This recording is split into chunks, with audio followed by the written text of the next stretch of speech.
A ver, jóvenes, vamos a comenzar con la clase del día de hoy. Vamos a ver todo lo que referencia a lo que es la empresa. Ya cierto conocimiento a qué se refiere el factor empresa. Es uno de los factores de la producción. Ya, vamos a comenzar con esta semana. Bueno, la empresa básicamente tiene varios factores productivos, pues, ¿no? Lo que vamos a ver el día de hoy es el factor empresa y el factor capital, ¿no? Ya la empresa sabemos que es uno de los factores que organiza básicamente todos los factores de producción, ¿no? Básicamente la empresa o el empresario es el que organiza el factor naturaleza, el factor capital, el factor mano de obra, ¿no? El factor estado, etcétera. Todos los organizan. El factor empresa no se podrían aprovechar los otros factores de producción, ¿no? Y el capital es el otro factor que hace posible que se pueda desarrollar los otros factores también, ¿no? Sin capital no podemos pagar la tierra, si la alquilamos, no podemos pagar la fuerza laboral a través de la mano de obra, ¿no? No podemos generar rentabilidad a través de la empresa, no podemos pagar impuestos a través del Estado. Entonces el capital es muy importante también, ¿no?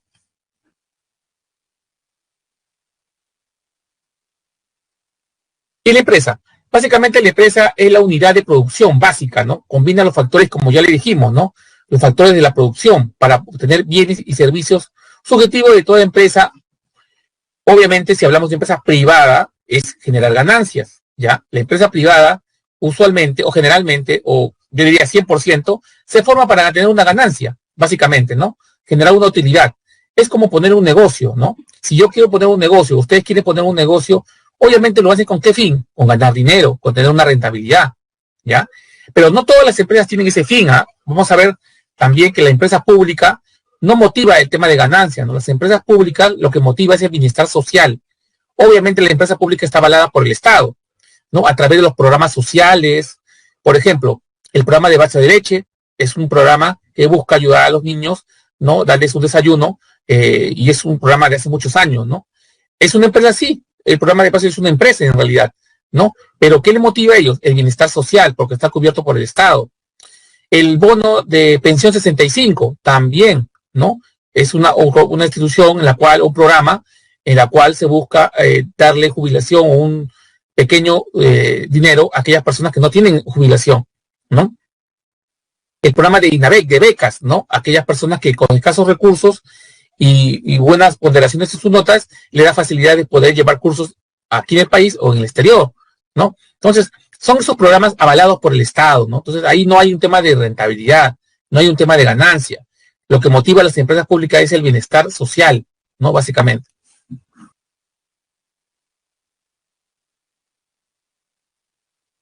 ¿Y qué características tienen las empresas? Bueno, básicamente tienen una característica, pues tiene un fin económico. ¿Por qué? Porque organiza los factores de producción, ya hablamos, ¿no? El factor naturaleza, el factor mano de obra, el factor capital, el factor de todos los organiza, de tal forma de lograr ese fin, que es el económico, pues, ¿no? Mercantil, porque obviamente las empresas producen bienes y servicios, ¿no? En bienes podemos hablar de infinidad, todos los productos que produce Alicor, por ejemplo, ¿no? Son bienes. Los productos que produce Coca-Cola, los productos que produce Bacus, los productos que produce, no sé, una conserva de pescado, etcétera, etcétera, ¿no? Y los servicios, pues, son los servicios de telefonía, los servicios de delivery, los servicios de energía eléctrica, etcétera, ¿no? Entonces, el tema mercantil es la venta de bienes y de servicios, ¿no? Y lucrativo, obviamente sí lucrativo porque busca la máxima ganancia. Pues toda empresa privada siempre va a buscar una ganancia, una retribución, ¿no? Algo que, obviamente, que si yo invierto, tengo que tener un rendimiento sobre ese dinero, ¿no? ¿Me dejo entender?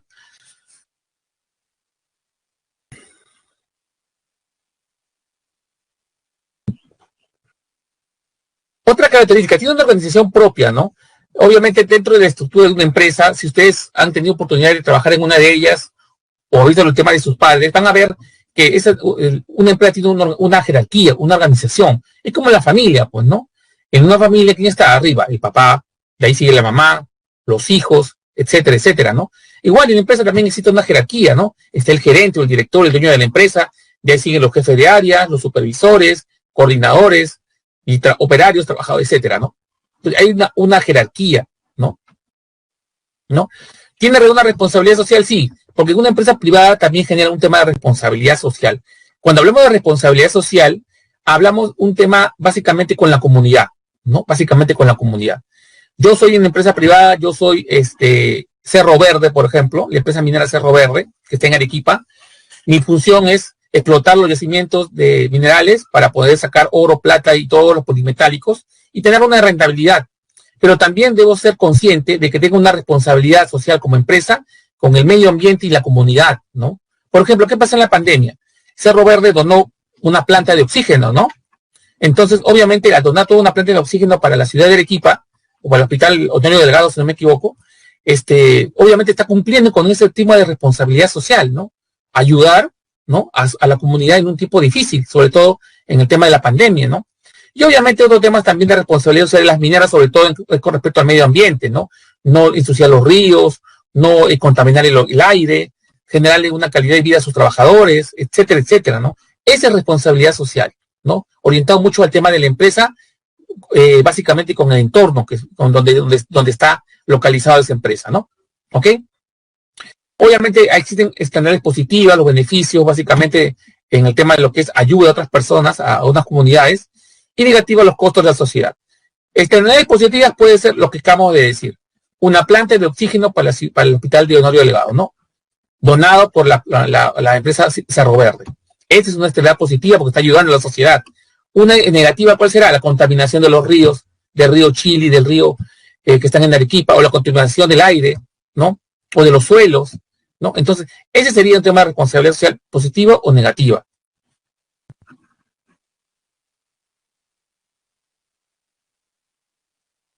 Vamos a ver el tema de las empresas, ¿no? Las empresas básicamente pueden ser, ¿cómo les podría decir? Clasificados en forma individual o sociedades, ¿no? Las individuales tienen dos clases. La empresa individual es la unipersonal y la EIRL, ¿no? La unipersonal, básicamente hay como dice su nombre, unipersonal, o sea, un solo propietario, pues, ¿no? Tiene una responsabilidad ilimitada. ¿Qué quiere decir ilimitada? Que si yo, como yo hago mi empresa, yo como persona unipersonal, tengo mi empresa y pongo mis activos, o sea, mi dinero, mi capital para esa empresa, obviamente, si en algún momento, por algún momento, problema, la empresa quiebra, ¿qué quiere decir la responsabilidad ilimitada? Que yo voy a tener que responder con el capital de mi empresa y con mis bienes personales, con mi patrimonio. Si yo en esa empresa unipersonal invertí 10,000 soles en terrenos, no sé, en mobiliario, en máquinas, etcétera, todo eso lo voy a tener que responderlo contra terceros y que tengo un problema. Pero no solamente con lo que he invertido, sino con mi propiedad personal, mi patrimonio, mi casa, mi carro, no sé, lo que tenga, ¿no? Entonces, es una forma de empresa que ya no se usa mucho, por el riesgo más que nada, ¿no? Porque si tú tienes un tema de riesgo, pierdes todo, no solamente lo que has invertido en el negocio, sino tu propiedad y tu patrimonio, tu casa, tu carro, no sé, lo que tienes, todo lo que tienes, toda tu propiedad lo pierdes. Así que ese es un problema. Por eso le llama responsabilidad ilimitada, ¿no? Entonces, usualmente no utilizamos mucho, o no se utiliza mucho ese tipo de empresas, ¿no? Si se utilizan muy pequeñas, ¿no? En cambio, hay otra modalidad de empresas individuales, la empresa individual de responsabilidad limitada, EIRL, empresa individual de responsabilidad limitada. Aquí el único propietario tiene responsabilidad limitada, ¿no? Responde solo con el capital aportado. ¿Qué quiere decir eso? ¿No? Que si yo pongo una empresa, EIRL, pues seguramente ustedes habrán visto en algunas empresas, ferreterías, bodegas grandes, que le ponen, o talleres IRL, ¿no? Responsabilidad limitada. ¿Qué quiere decir? Que solamente ese propietario va a responder con lo que ha invertido en el negocio, pero su casa, su carro, su propiedad, su patrimonio queda a salvo, queda libre, queda intangible para futuras deudas en caso la empresa quiebre. ¿Me dejo entender? ¿No? Entonces, esa es la gran diferencia entre limitada e ilimitada, ¿no? Por eso que usualmente vamos a ver siempre estas sociedades, IRL, ¿no? IRL, empresa individual de responsabilidad limitada, ¿no? Volvemos a repetir, aquí solamente el propietario responde con el capital invertido en el negocio. Su patrimonio queda a salvo, ¿ok? Esa es la gran diferencia. Las sociedades mercantiles. Las sociedades mercantiles ya hablamos de sociedad, ya hablamos de más de una persona, pues cuando hablamos de sociedad ya hablamos más de una persona, ¿correcto? Entonces, básicamente son de 2 a más propietarios que han constituido una empresa y a los integrantes de esa empresa se le dice socios, ¿no? Si se me ocurre hacer una empresa con amigos, obviamente ya son ya mis socios, pues, ¿no? mis socios, estamos haciendo una sociedad mercantil de más de una persona. Y se dividen básicamente en sociedades civiles que por su profesión o oficio pueden desempeñar o agruparse en una empresa. Por ejemplo, un estudio de abogados, un estudio de dibujo técnico, un estudio de contadores, ¿no?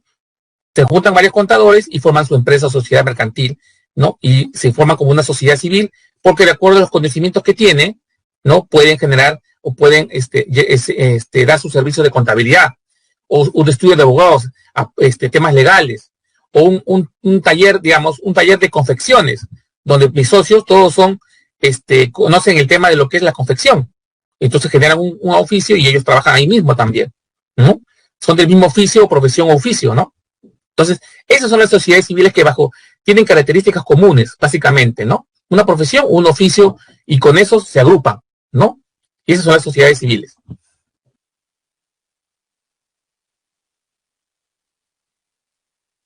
Las sociedades colectivas, ¿no? Bueno, aquí las sociedades colectivas ya son un poco más grandes, ¿no? Aquí ya entramos más que nada los parientes, los amigos con responsabilidad ilimitada, ¿no? Este tipo de sociedades no se utiliza mucho, ¿no? Porque obviamente el riesgo es mayor. Cuando hablamos de responsabilidad ilimitada, quiere decir que si pasa algo con esa empresa o tiene problema de deudas, no solamente los socios van a responder con el capital invertido en el negocio, sino con su patrimonio. Y eso es peligroso, pues, ¿no? Más peligroso para sobre todo la persona que invierte. Entonces, las colectivas están asociadas mucho al tema de los parientes, los amigos, los allegados, ¿no? Básicamente así, ¿no? Obviamente de diferentes rubros, ¿ah? Puede ser cualquier uno, un ingeniero, puede ser abogado, el otro puede ser pintor, no sé. Se juntan en hacer un negocio diferente, ¿no? Las sociedades en comandita son básicamente dos tipos de socios aportando el capital y el trabajo, ¿no? Y distinta responsabilidad. Aquí hablamos de dos agentes, ¿no? Básicamente el socio colectivo y el socio comanditario. ¿Cuál es el socio colectivo? El socio colectivo es aquella persona que pone básicamente de experiencia los conocimientos acerca del negocio, ¿no? Y el comanditario es aquella persona que pone el dinero, el billete, el dinero, ¿no? La inversión. Un ejemplo, para que tenga más claro. Imagínate que a mí se me ocurre poner un instituto en Lima Norte, digamos, un instituto de varias carreras. Pero yo tengo el dinero, pues yo no conozco nada del tema de educación, no conozco nada de instituto, no conozco nada del tema. Pero me agrupo con otras personas que sí conocen del negocio. Me agrupo con 2 o 3 personas y ellos sí conocen del negocio, ellos han trabajado en el sector de educación, conocen las carreras que son más rentables, ya conocen el tema educativo, ¿no? Ah, bacán, ellos se hacen mis socios, ellos arman la estructura, arman la currícula, arman el tema de mercadeo, todo el tema, pero yo como socio comanditario solamente pongo el dinero, nada más. Pongo el billete, como se dice, $1.000.000, ahí está. Ustedes lo administran y ustedes al final del año me tienen que dar una rentabilidad, ¿no? ¿Ok? Entonces ahí se le da la diferencia. El socio colectivo se le pone el conocimiento, la experiencia, el expertise, como se dice, del negocio, y el comanditario es el que pone el dinero, la inversión, ¿no? ¿Me dejo entender? Obviamente el socio colectivo tiene una responsabilidad ilimitada, porque ellos administran el negocio, ¿no? Por lo tanto, si pasa algo con ese negocio, el que va a perder todo, básicamente sería el socio colectivo, porque no solamente pierde lo que ha invertido, de hecho que también invierten también, pero en pequeñas cantidades, ¿no? Pero también van a tener que responder con su patrimonio, porque ellos son los gerentes de ese negocio. En cambio, el socio comanditario, como solamente puso el dinero nada más, él lo único que va a responder es con la inversión que ha dado, no con su patrimonio. Esa es la gran diferencia, ¿ya? Entre el socio comanditario y el socio colectivo. Y ambos forman la sociedad en comandita, ¿no? Que en el Perú no hay muchas, pero sí está dentro de la parte de jurídica, se puede considerar como una forma de empresa, ¿no? ¿Ok? ¿Hasta aquí tenemos alguna duda?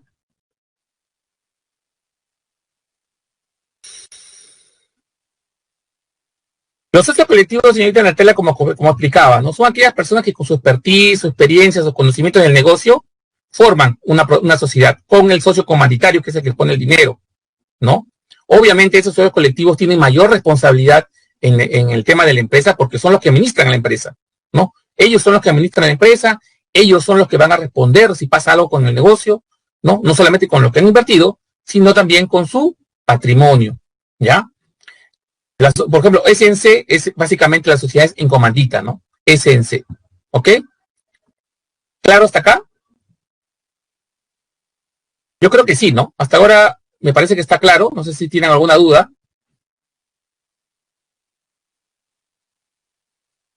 ¿Dudas, jóvenes? ¿Ninguna?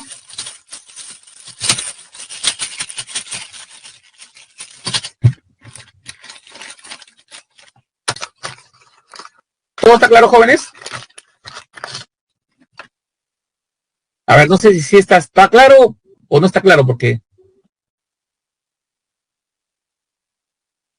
Perfecto, perfecto, me parece bueno, excelente. Entonces vamos avanzando, ¿ya? Siempre dígame para yo entender que estamos bien ahí, se entiende, ¿no?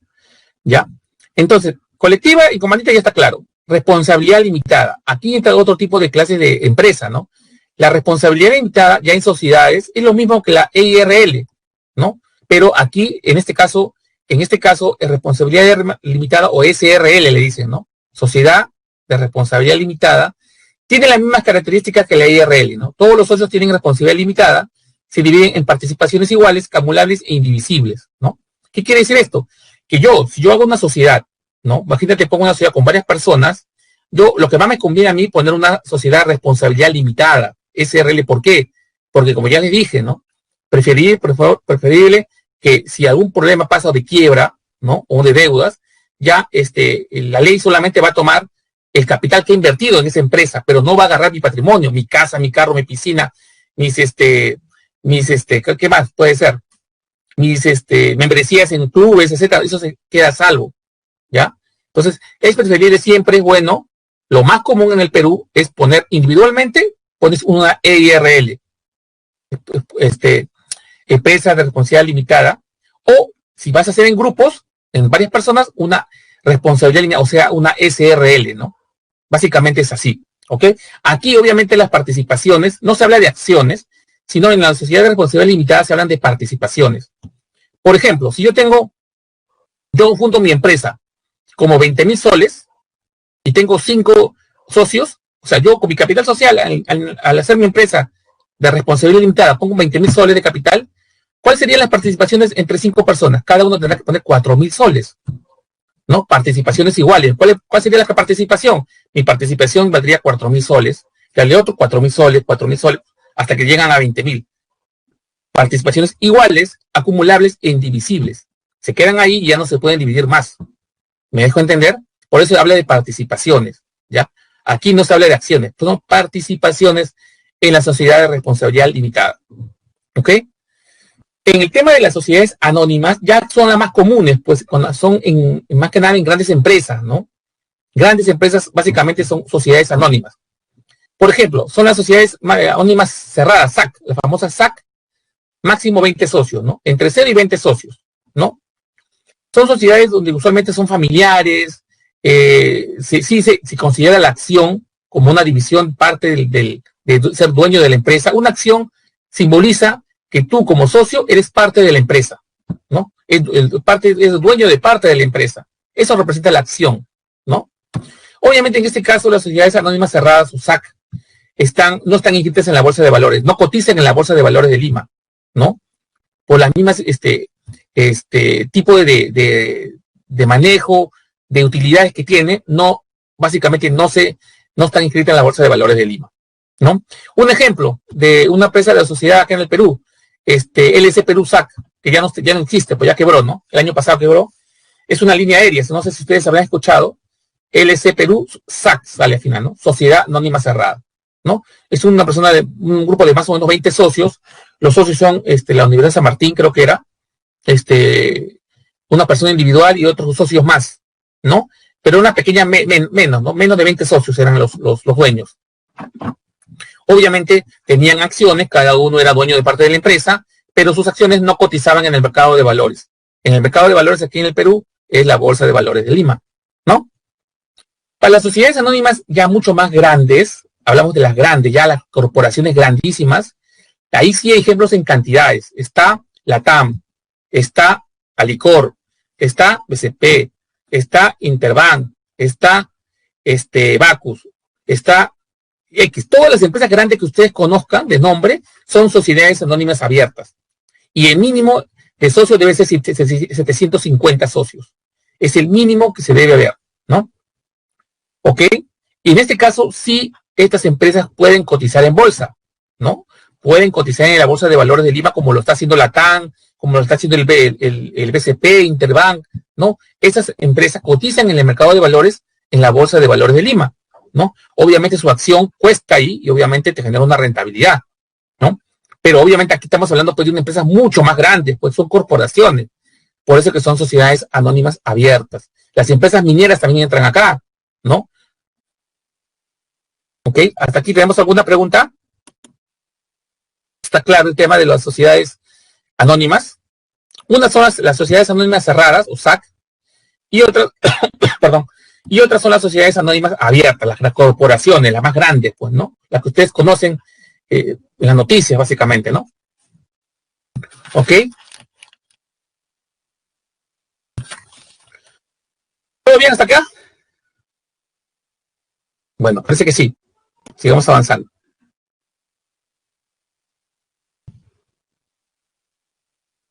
Ahora es clasificación según el propietario. Vamos a ver las empresas privadas, ¿no?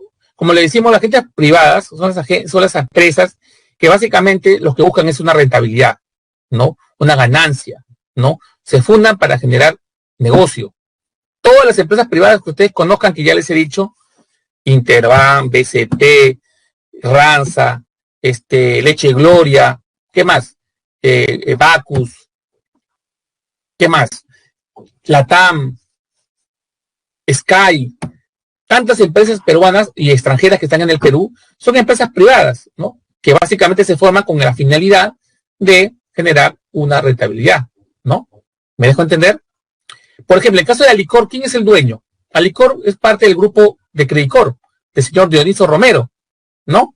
Es dueño prácticamente de Dioniso Romero, es dueño de Alicor. Interbank, del grupo Intercorp, ¿no? ¿Quién es el dueño de Intercorp? El señor Jorge Rodríguez Pastor, que es el dueño del grupo Intercorp y obviamente también del Banco Interbank. ¿Me dejo entender? Entonces, son aquellas empresas privadas, pues, ¿no? Privadas que obviamente generan una rentabilidad, pues, ¿no? Bacus, por ejemplo, ¿quién es? ¿Quién es la dueña de Bacus? La empresa AMBEP o INVEP en Perú, ¿no? También, ¿no? Entonces, todos ese tipo de negocios, básicamente, generan una rentabilidad, una utilidad para eso, para los inversionistas, ¿no? El capital privado, ¿no? En cambio, las empresas públicas, como el Estado, como les estaba diciendo, básicamente lo que buscan es un bienestar, pues, ¿no? Básicamente servir a la sociedad. El Banco de la Nación, los ministerios, Indecopi, ¿no? La SUNAT, ¿no? ¿Qué más? ¿Qué más instituciones públicas del Estado tenemos? Sedapal, ¿no? Los programas sociales, que ya les dije, les comenté, está lo que es el vaso de leche, lo que es esta pensión 65, está, creo que me dijeron Caliguarma, también está lo que es Beca 18, y todos esos programas, o programas que buscan ayudar a la sociedad, ¿no? Y obviamente, al hablar de empresas públicas, definitivamente hablamos de la intervención del Estado. El Estado subvenciona ese tipo, o subsidia todos esos proyectos o empresas, ¿no? Las cooperativas básicamente son una mezcla, ¿no? Entre una empresa privada y la empresa pública. ¿Por qué? Porque las cooperativas lo que buscan es sí, generan una rentabilidad, porque es parte de origen en dinero, es parte de la plata privada, pero buscan que alrededor de donde se están ubicadas, desarrollen también la sociedad, se desarrolle también la localidad donde se encuentran. Por eso que tenemos cooperativas agrícolas, cooperativas de crédito, básicamente que ayudan al pequeño empresario, ¿no? A surgir, ¿no? Entonces la idea es que surja el empresario pequeño, pero también que la cooperativa también crezca, ¿no? Entonces siempre va a haber un balance entre lo que es la rentabilidad como negocio privado, pero también el desarrollo de la comunidad, ¿no? Alrededor de ellos, ¿no? Eso es lo que busca la cooperativa, ¿ok?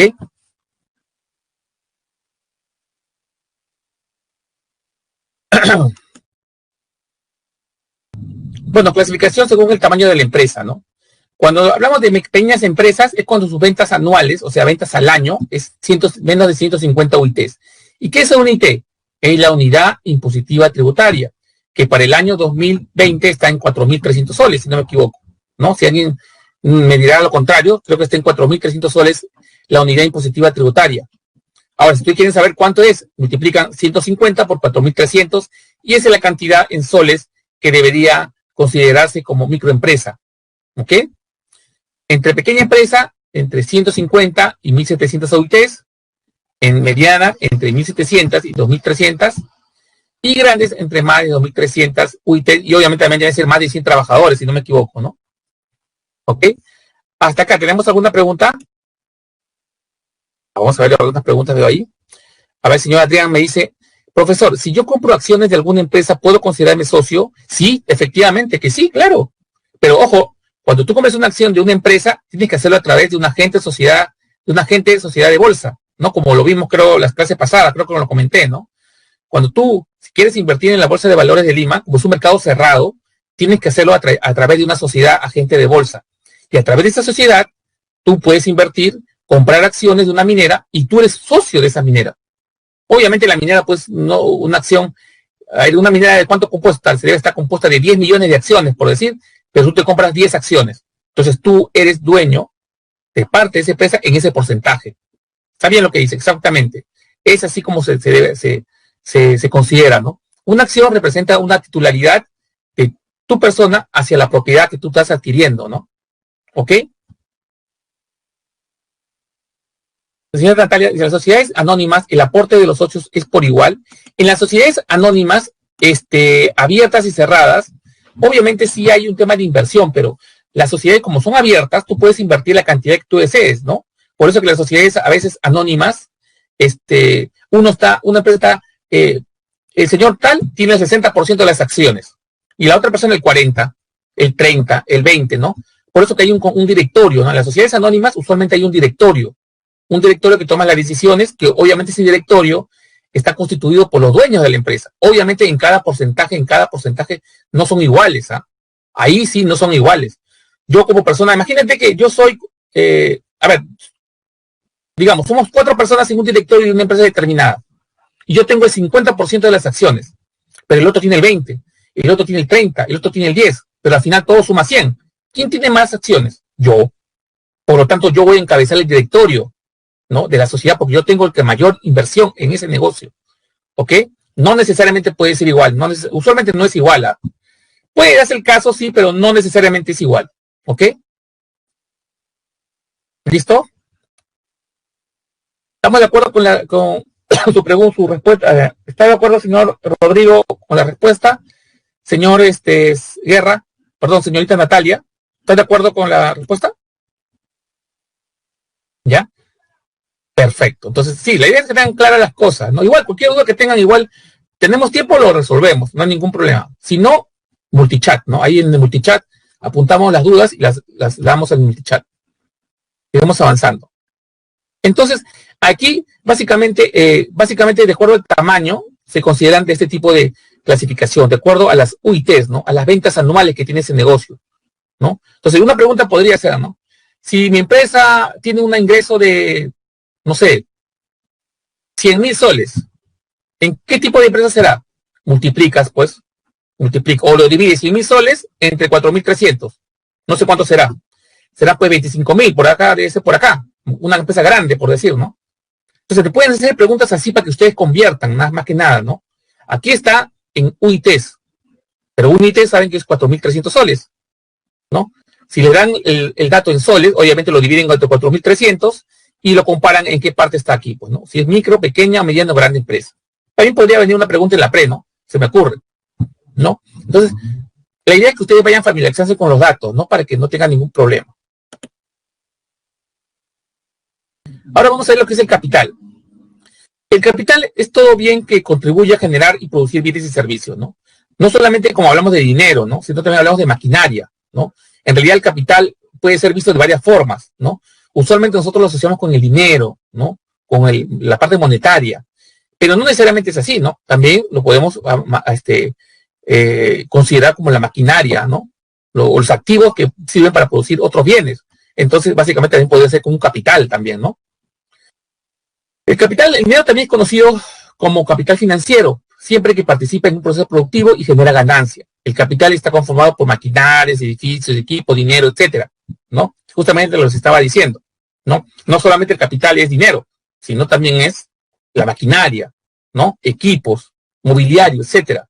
Bienes que sirven para producir otros bienes. Eso lo vimos, creo, en la primera clase,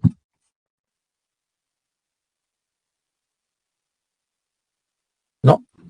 El capital de origen, tiene el origen clásico, pues, ¿no? El origen clásico, hay dos orígenes, el origen clásico y el origen marxista, ¿no? En el origen clásico, básicamente los clasistas, pues, ¿no?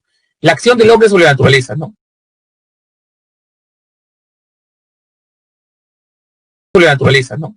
Toda acción del hombre sobre la naturaleza va a generar un excedente económico, ¿no? Un excedente económico, ¿no? Y ese excedente económico es lo que defienden los clasistas, pues, ¿no?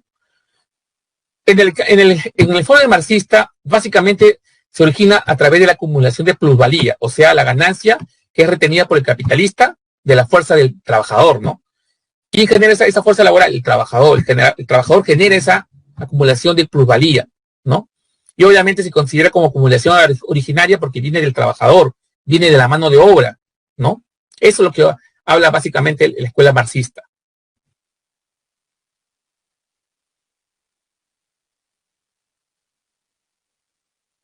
Clasificación. Bueno, aquí tenemos clasificación. Según el enfoque clasista, ¿no? De acuerdo al número de veces que se utiliza. Fijo, se utiliza en más de un proceso productivo, la maquinaria, por ejemplo. El capital fijo es aquel capital que se utiliza para más cosas, no solamente una sola vez, sino muchas veces, ¿no? La maquinaria, los equipos, ¿no?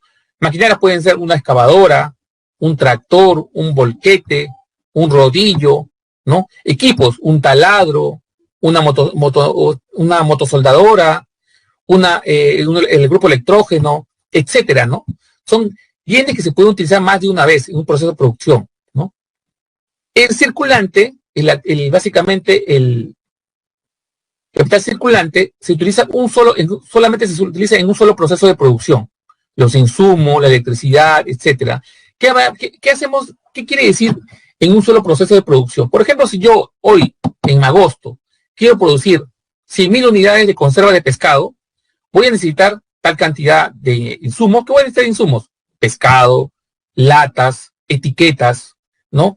Voy a necesitar horas hombre, electricidad, agua, ¿no? Etcétera. Pero para producir esas 10.000 unidades en agosto, ¿no? En un proceso productivo.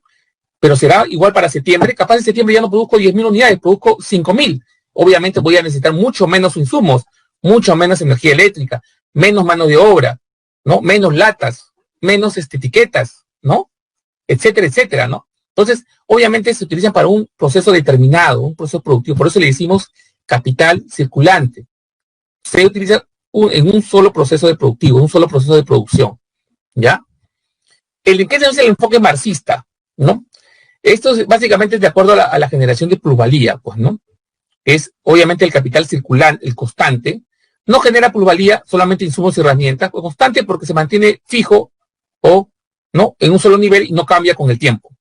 Por ejemplo, las herramientas lo que único que hacen es trasladar valor, ¿no? Al objeto que tú estás realizando. Por ejemplo, si yo voy a sembrar arroz, agarro mi pala y comienzo a arar la tierra, ¿no? Moverla, todo eso, pero nada más. Esa herramienta solamente genera valor sobre la tierra, pero nada más. Por sí mismo no vale nada. Los insumos tampoco. Los insumos por sí mismos no valen nada, pero cuando ya entran a un proceso productivo y le generan valor al producto final, ya se convierte, ¿no? En un valor agregado, ¿no? Entonces, el valor, básicamente, el constante, básicamente que no, solo por sí mismo no generan valor, sino la acción que ejercen sobre los activos. Básicamente es eso, ¿no?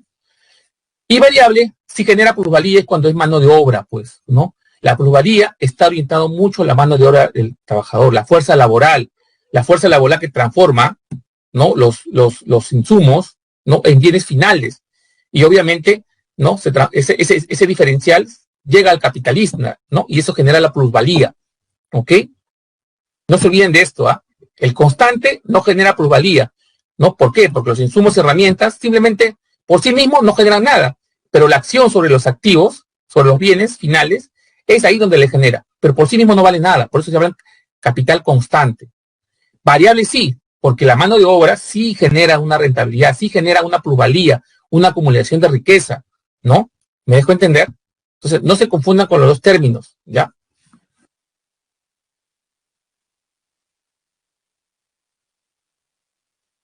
Vamos a ver.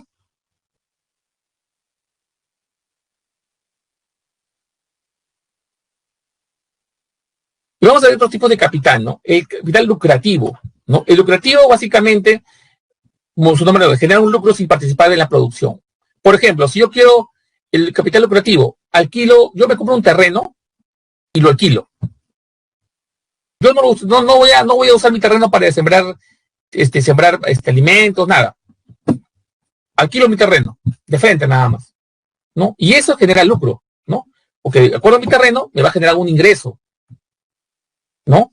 Tengo mi casa, la alquilo mi casa, ¿no? También me genera un lucro, ¿no? No participa en la producción, solamente genera una renta.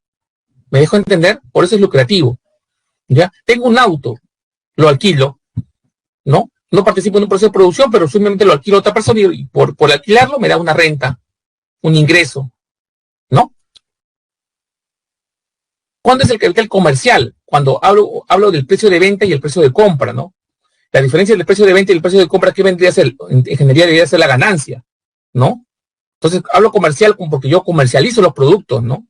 Obviamente, si yo quiero comercializar un producto, veo cuánto me cuesta, ¿no? Le genero valor a ese producto y lo vendo a otro precio y tengo la ganancia. Comercio con ellos, ¿no? Comercio con esos bienes y servicios, ¿no? Por ejemplo, imagínate que yo, ahorita, estamos en el tema de la pandemia, ¿no? Quiero hacer negocio. Ya, usualmente está de moda ahorita, como todos los negocios están cerrando, hacer pequeños mini market, ¿no? Hago pequeños mini market, mi negocio que era un restaurante, lo convierto en un mini market, ¿no? Obviamente para eso me averiguo cuánto están las verduras, todas las verduras, busco los proveedores que me vendan verduras, calculo mi costo, cuánto me costaría, y después veo a cuánto lo voy a vender para poder tener una ganancia. Entonces me doy cuenta que sí, si me compro un kilo de papas a 2 soles y lo vendo a 3 soles, tengo una ganancia de 1 sol. Por lo tanto, me conviene hacer comercial con esos productos. Entonces pongo mi restaurante, mi mini market pequeño, ¿no? Y ahí pongo un producto, fruta, papas, todo lo que sea, ¿no? Pero yo sé que voy a ganar, ¿no? Entonces tengo claro, cuando comercio con un producto, obviamente tengo que saber cuánto me costó y cuánto lo voy a vender para tener una ganancia, ¿no? ¿Ok? A eso se refiere el tema comercial. El financiero, básicamente utilizado por los bancos, ¿no? Básicamente cuando se desarrollan proyectos de inversión. ¿Cómo hablan proyectos de inversión? Por ejemplo, ¿dónde intervienen los bancos? Por ejemplo, ahorita está de moda el tema de lo que son las construcciones de departamentos, por ejemplo, ¿no? Seguramente nos hemos dado cuenta, o su padre seguramente, ¿quién financia ese proyecto? Ese proyecto bonito que está en Lima Norte, que está por Coyique, ¿quién financia? Ah, lo financia el BBVA. Ah, y ese proyecto que está allá lo financia Scotia, ¿no? Pero ¿qué empresa lo está construyendo? Lo está construyendo Westcon, lo está construyendo Cosapi, lo está construyendo Graña y Montero, ¿no? Entonces, ellas son las constructoras, ¿no? Y básicamente los bancos son los que están detrás de eso, ¿no? Entonces, ¿cómo funciona este tema? Imagínate que yo soy una empresa, yo soy Graña y Montero, y he visto un terreno donde quiero construir 500 departamentos. Ese proyecto lo llevo al banco Scotia. Mire, Scotia Bank, yo soy Graña Montero, tengo este proyecto de 500 departamentos que yo lo voy a hacer. Acá está el proyecto, acá está lo que me va a costar, esta es la utilidad, y para que usted como banco me ayude a financiar. Me dé un préstamo para financiar y construir todos esos departamentos. Al final vamos a ganar tú como banco y yo como constructora. Entonces al final el Scotia verifica y efectivamente sí, hay una ganancia. Entonces el Scotia financia los proyectos de ese departamento, ¿no? Presta el dinero, básicamente, para que se puedan construir todos los departamentos, ¿no? Entonces, ahí el banco es un tema financiero, porque el banco está invirtiendo, ¿no? En temas de construcción, ¿no? Obviamente el banco no va a hacer el edificio, lo va a hacer la constructora, pero ellos van a facilitar el dinero para que se construya, dar los créditos a las personas que van a comprar esos departamentos, ¿no? Cuando tú vas a comprar un departamento, ¿qué haces? Primero, averiguas con la constructora el departamento, averiguas en qué piso, qué metraje, ¿no? Y después te pasan con el banco, para que el banco te analice si realmente cumple con los requisitos para poder hacer el préstamo. ¿Y ese préstamo dónde va? No a ti, directamente va a la constructora para construir el edificio. Tú ya le vas a pagar al banco, no a la constructora. ¿Me dejo entender? Entonces, ese es el tema del capital financiero, ¿no?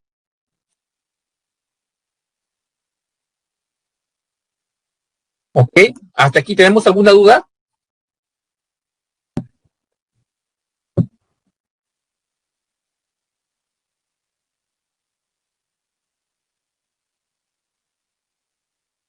El capital mercantil básicamente viene de todo lo que es el mercado, pues, ¿no? Como vemos, el mercantil está asociado mucho al tema de lo que es las acciones, ¿no? El capital mercantil, ¿no? Creo que lo dijimos al inicio, ¿no? A ver si la memoria no me falla. Todo lo comentamos al inicio, vamos a ver.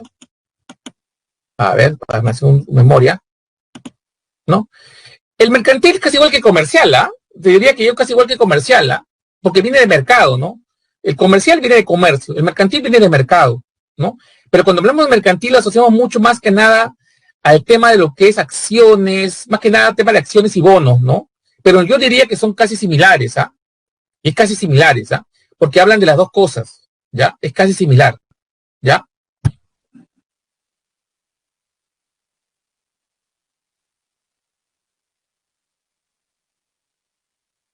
A ver, vamos a ver qué nos falta.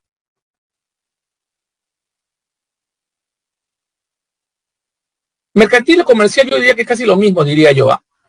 Pero se usa más mercantil cuando hablamos mucho de ganancia, ¿no? De un superávit, más que nada, más dinero, más ganancia, más rentabilidad, ¿no? Si se pide un préstamo de una tercera persona y no de un banco, seguiría siendo capital financiero. El capital financiero es básicamente orientado al tema del banco. Tiene que estar metido el banco. Si yo soy una persona X y le pido prestado a un amigo, no sería capital financiero, es un préstamo básicamente entre amistades, ¿no?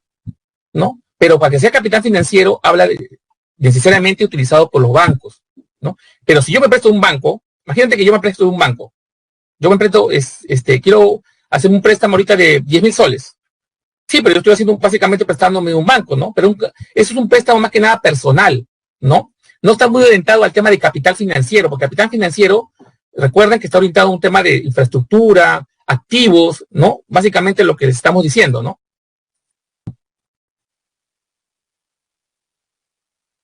¿Ya? Entonces no se confundan con eso, ¿ah?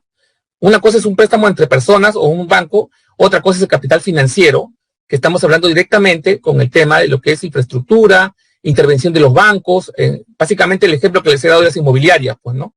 Ese es el más común, ¿no?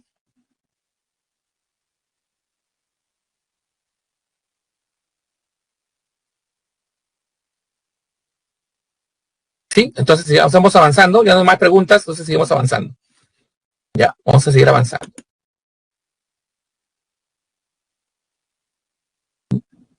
Y capital el papel en la producción, ¿no? Bueno, básicamente capital obviamente es muy importante dentro de una economía de un país, pues, ¿no? No, yo creo que en la situación donde nos encontramos en este momento de la pandemia, obviamente necesitamos capital que ingrese al país para generar inversión, empresa, proteger el empleo, aumentar el ingreso, aumentar el consumo, ¿no? Entonces es muy importante. Entonces, podemos concluir que mejora el rendimiento de los recursos naturales, ¿no? Obviamente con el capital te ayuda a aprovechar mejor los recursos naturales que tenemos, ¿no? La tierra, el agua, el aire, etcétera, el mar, etcétera, ¿no? Incremente las ganancias empresariales, obviamente que sí, porque si yo soy una empresa, obviamente invierto un capital en dinero y en maquinaria, obviamente espero una retribución económica, pues yo no voy a invertir para perder, creo, ¿no? Creo que nadie se va a pensar eso, pues, ¿no? Obviamente la empresa tiene que generar una rentabilidad. Y cuando hablamos de empresas, no hablamos de las grandes empresas, no solamente, sino hablamos también del microempresario. Yo quiero poner un taller de carpintería, también pongo un taller de carpintería porque quiero ganar dinero. Pongo una peluquería o barbería, que ahora están de moda, lo hago para poder ganar un dinero, ¿no? Una panadería, también para poder ganar dinero. Entonces, obviamente el capital es importante en la producción, ¿no? Aumenta la productividad del factor trabajo. Cuando hablamos de productividad, hablamos básicamente de producir más con optimizando los recursos que yo tengo. Por ejemplo, en el caso del factor trabajo que vendría a ser la mano de obra, ¿no? Entonces, eso significa productividad, ¿no? Maximizar mi producción utilizando óptimamente mis recursos. En este caso, ¿cuál sería mi recurso? El factor trabajo, la mano de obra, ¿no? Que mi trabajador sea lo más eficiente posible, ¿no? Si un trabajador normalmente en 8 horas producía 10,000 panes, pues ahora que en 8 horas lo haga 12,000 panes. sea más productivo en el tiempo que tiene su horario laboral, por decir, ¿no? Te hablo un dato así, pero así estirado de los pelos, ¿no? ¿No? Entonces, es importante el tema de la productividad en toda empresa. La productividad es un concepto muy importante en una empresa, ¿no? Una persona debe ser 100% productiva en sus 8 horas de trabajo, ¿no? Si un trabajador produce 5 piezas en 8 horas y hay otro trabajador que produce 10 horas en 8 horas, obviamente el más productivo es el que produce 10 piezas en 8 horas. El otro debe estar flojeando o debe tener un problema personal. Entonces, tienes que buscar gente productiva en tu trabajo, ¿no? Que te genere más producción en el tiempo que tú le dispones para su trabajo, ¿no? Básicamente es eso. Reduce el esfuerzo humano. Sí, porque si tú utilizas maquinaria, ya no utilizas pues la mano de obra. No es lo mismo cavar una zanja por 10 operarios que usar una retroexcavadora. Creo que es, obviamente ahí hay la gran diferencia, pues. Una 10 operarios pueden abrir una zanja en 2 horas. Quizá la retroexcavadora en media hora ya te limpió ya te abrió la zanja. ¿Te das cuenta? Entonces la maquinaria usualmente, o el capital fijo, usualmente hace que reducir el esfuerzo del hombre, porque obviamente vas a necesitar más gente ahí, ¿no? Y obviamente el riesgo de que se haga daño o tenga una lesión es mucho más amplia que usar una maquinaria. Pues, ¿no? La maquinaria no se malogra, ¿no? Simplemente hay que darle mantenimiento y nada, sigue funcionando, ¿no? ¿Reduce los costos de producción? Sí, ¿no? Sí, porque si yo, volvemos al ejemplo de lo que es la maquinaria, los operarios. 10 operarios me abren una zanja en 2 horas. 10 operarios, ¿ah? En cambio, una máquina con un solo operario lo hace en media hora. ¿Estoy reduciendo los costos de producción? Sí, porque en vez de pagarle a 10 operarios, solamente le pago a un operario que es el que maneja la máquina. Entonces, el capital fijo o la maquinaria ayuda a reducir los costos de producción, ¿no? Por eso que tenemos muchas empresas que están casi automatizadas, ¿no? Básicamente el operario solamente controla, supervisa, verifica la calidad de los productos, pero ya no intervienen en el mismo proceso de producción, ¿no? Entonces ya ha cambiado, ¿no? Obviamente, de hace 100 años, 20 años de época industrial hasta ahora, obviamente muchos procesos son automatizados y obviamente el personal se ha reducido bastante, ¿no? Solamente a ser supervisores, controladores, temas de calidad, temas de seguridad, ¿no? Básicamente eso, ¿ok? Entonces es importante el tema de reducción de costos de producción, ¿no?